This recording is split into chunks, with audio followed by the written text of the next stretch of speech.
할렐루야, 더 메시지 시청자 여러분 안녕하십니까? 저는 안양 온누리교회를 담임하고 있는 사바울 목사입니다. 오늘은 나의 기대치가 우상숭배인가 이라는 제목으로 함께 은혜를 나누도록 하겠습니다. 오늘은 시편 146장 3절부터 5절의 말씀을 가지고 은혜를 나누겠습니다. 우리는 태어나서 지금까지 살아오는 과정 속에서 늘 만족함과 채움을 경험하고 온 것은 아닙니다. 특히 양육되어지는 관계 속에서 충분히 받지 못한 부분들도 있고 주위 환경에 의해서도 충분히 사랑, 인정, 존중을 받으며 살아오지 못한 부분들도 있습니다. 이와 같은 여러 가지 이유들로 인해서 우리 안에는 어떤 결핍의 욕구들이 생겨날 수도 있습니다.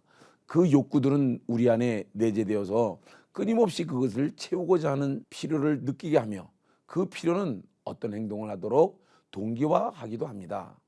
동기화된 욕구는 그 결핍을 채우기 위해 구체적인 목표를 가지고 행동하게 되는데 결국은 채우고자 하다가 뜻대로 안 되면 스스로 딜레마에 빠지고 급기야는 상대와의 관계가 최악으로 가게 되는 수도 있는데 이때 채우고자 하는 것을 우리는 기대치라고 합니다.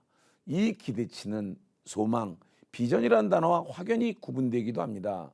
이것은 나 중심적 발상이며 이기적인 것이기도 합니다. 남이 나를 꼭 채워줘야 한다는 것은 사실 자기 욕심이고 설사 상대방이 애쓴다고 해도 채워지지도 않는 것입니다. 왜냐하면 이 근본적인 채움은 하나님이시기 때문입니다. 즉 하나님이 내 채움의 대상이라는 것입니다. 인간은 누구나 자신에 대하여 중요한 가치를 지닌 존재가 되기를 원하고 조건 없이 사랑받는 존재이기를 원하는 개인적 필요 욕구가 있습니다. 첫 번째는 자신이 중요한 존재임을 지속적으로 느끼고 싶어하는 욕구이고 두 번째는 자신이 진정 사랑받고 받아들여지고 있다고 느끼고 싶어하는 욕구인 것입니다. 아담은 하나님께 지으심을 받고 에덴 동산을 잘 다스림으로써 자신의 존재 목적과 가치를 충분히 느끼고 있었습니다. 그러나 하나님의 명령에서 불순종함으로써 하나님 안에서 안전을 느끼지 못하였고 더 이상 에덴 동산을 다스릴 수 없는 존재가 되었습니다. 그러므로 인간의 필요 욕구란 창조되었을 때는 하나님과의 바른 관계 속에 있음으로써 인간이 본래 지니고 있었던 속성이었으며 이 속성은 인간이 하나님과 분리됨으로써 결핍감을 느끼고 채워야 할 필요 욕구가 되어버린 것입니다. 그래서 이것은 오직 주님만이 채울 수 있게 되는 것입니다.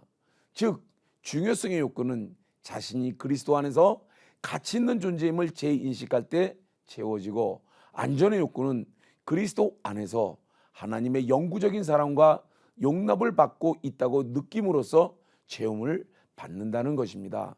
따라서 우리의 모든 인격적 필요에 대한 성경적인 개념은 그리스도 안에서 우리의 모든 필요 욕구는 채워진다고 보는 것입니다.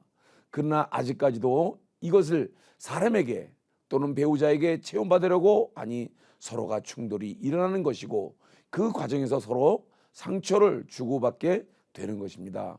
이제 다른 사람에게 체험받으려는 시도는 의미가 없습니다.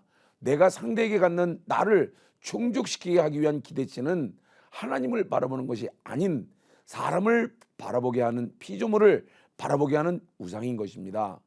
우리 피조물들은 그저 서로 섬김밖에는 사랑할 수밖에는 없는 존재이며 오직 우리 채움의 대상은 하나님 한 분뿐이심을 고백해야 합니다. 성경에는 하나님께서 우리에게 서로 사랑하라고만 하셨고 섬기라고만 하셨지 사랑받아라, 섬김받으라는 말씀은 없습니다. 이것은 우리의 채움의 주체가 하나님이시라는 것이지요. 혹시 내가 사람에게 상대방에 갖는 기대치는 우상숭배가 된다는 것을 명심해야 합니다. 기대치나 비교의식이 있으면 감사가 없어지고 불평과 원망만 나오게 되는 것입니다. 왜냐하면 사람에 대한 기대치는 절대 채워지지 않기 때문이죠. 또 우리 안에 세속에 대한 기대치가 있으면 무의식 속에 인본주의적 의도가 자리를 잡게 됩니다. 즉 더 좋은 아파트, 더 좋은 차, 더 좋은 것들을 지향하게 됩니다. 그러다 보면 이와 같은 것들이 기도 중에도 이런 의도가 깔려 있을 수 있습니다. 목회자들도 목회사역 역시 목사님 내면에 세속에 대한 미련과 기대치가 있으면 사역이 인본주의적으로 흘러갈 수가 있게 됩니다. 우리는 이것을 분명히 깨닫고 회개를 통해서 거룩한 변화가 일어나야 될 줄로 믿습니다. 그러한 우리 모두가 되시기를 주의 이름으로 축복합니다. 지금까지 더 메시지 사바울 목사였습니다.